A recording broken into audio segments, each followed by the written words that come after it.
Hey, don't you just love when you say morning coffee with Sandy is at 6 o'clock and it's 6 o'clock and here she is and it's morning coffee time. Giving myself a little love today. Yep, that's my plan.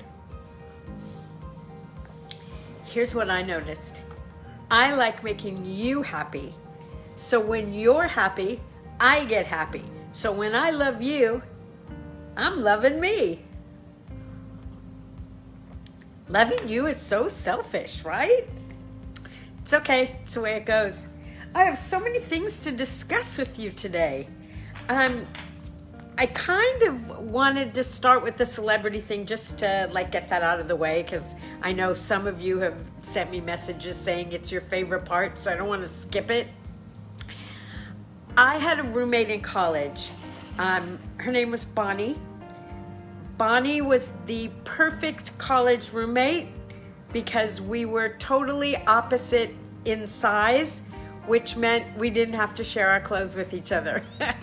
She was like 5'9", 5'10", and of course I'm 4'10".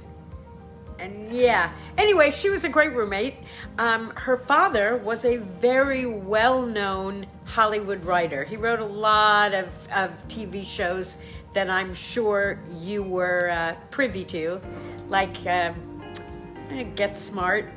So he was always doing things with Barbara Feldon and what's his name? Don Adams. You know, Maxwell Smart. Remember he would talk into his shoe. Anyway, I mentioned them because, hey, it was my college roommate. So, of course, I'd be over there for dinner or whatever, and we never know who was going to drop in to join us. And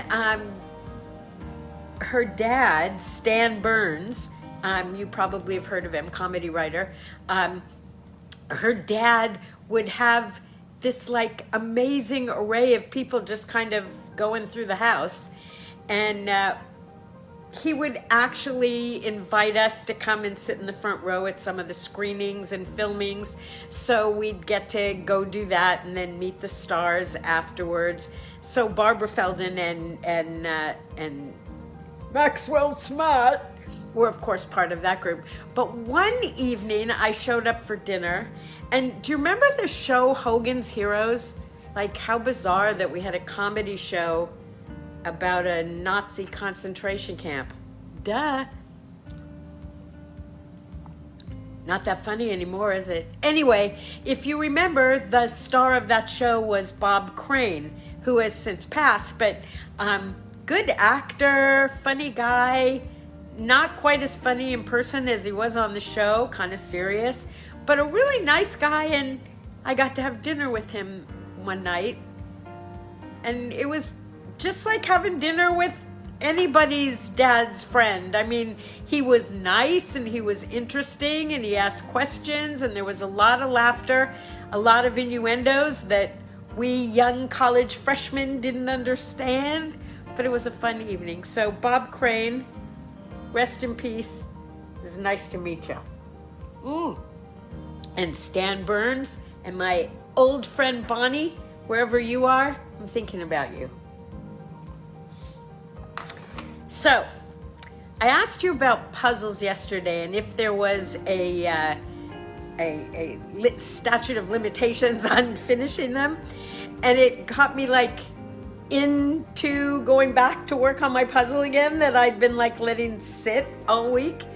And it's amazing how when you kind of let yourself relax with something, it kind of flows. Do you know what I'm talking about? So I sat down at the puzzle and I did almost as much yesterday as I'd done since I started the puzzle.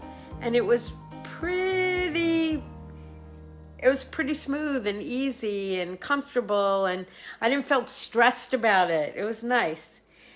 But the main thing I wanted to tell you, so what's the lesson in that? The lesson is, of course, sometimes you need to just walk away from something, give yourself a little break, and then come back to it, right? That's kind of what I'm thinking. But the thing I wanted to share with you, and it is word art somewhere, but I'll have to look for it, Its life is like a puzzle. Eventually, all the pieces are going to fit together. They always do. The problem is we don't have the top of that box to see what it's all going to look like. But all the pieces fit. Promise. Yeah.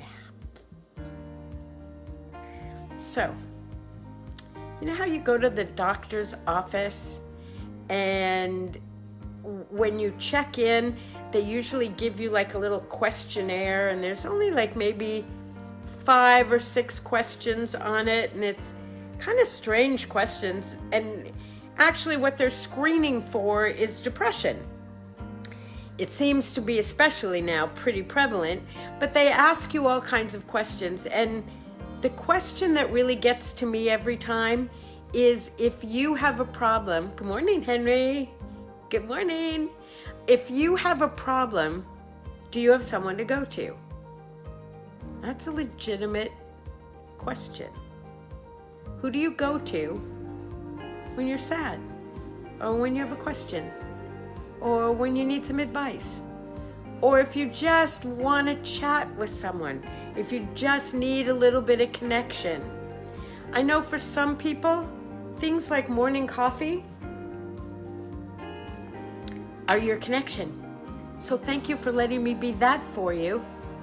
But step out there, and you know what? If you need someone to connect with, sometimes all it takes is you being willing to be the person that someone else is connecting with. Good morning, Marlene. Thanks for dropping in. So it's part of being a friend that allows you to be a friend. Be a friend, have a friend. That's kind of the way it works. You've heard me say 1,000 times, you got to put the deposits into the bank of friendship, and then when you need them, they're there to draw out. But always make sure that you have someone that you can go to when you need someone. Oh, here's one more thing. If you're in a group, I know we have way more women in this group than men, but this may apply to the men too. It's always, always, always, always a good idea to have an emergency contact. You know, like if something goes wrong, or who do you call in an emergency? You should all exchange emergency numbers. On your phone, the police and the fire department, the first responders are geared to look in your phone for something that's listed under ICE, I-C-E. Under ICE, that's where you list your emergency contacts. ICE stands for in case of emergency. So if you didn't know that, that's my good deed for the day. Get an ICE on your phone, okay? ICE, I-C-E, and then put the name and or phone number so that in an emergency, someone who picks up your phone can contact your emergency contact. So, I love me today. I do a lot of word art about that. Like, you are the most important person in your life. You. Because where would you be without you? You know, you talk about taking care of your clients. Well, there's no client more important than you are. You talk about taking care and being there for your family. If you're not there, you can't be there for them. Or as I like to say, the person who has the power to run your life is wearing your underwear right now. Take care of that person. Jump in, right? Let's see what we got for today. How to be happy and grateful. Today I'm reading from page 7, for those of you who were wondering. Catherine Ann Cody. Hey, you made it. Good to see ya. Hi. So this is how to be happy and grateful even when you're in quarantine. It says here, give yourself a break. Give your loved ones a break. We need to spread the happy more than ever. Spread it around. And one of my most popular word arts ever, spread the happy. not the virus. Spread the happy. This is a serious time, of course, and people are suffering. But love and happiness do not coexist well with fear. More happy and more love, please. And hey, hi to my Canadian friends. Hi to my American friends. Good morning to all of you. And today, take a message from my mug. I love me. You love you. I love me. You love you. I know there's a song in there somewhere. Love you guys. See you tomorrow. Bye-bye.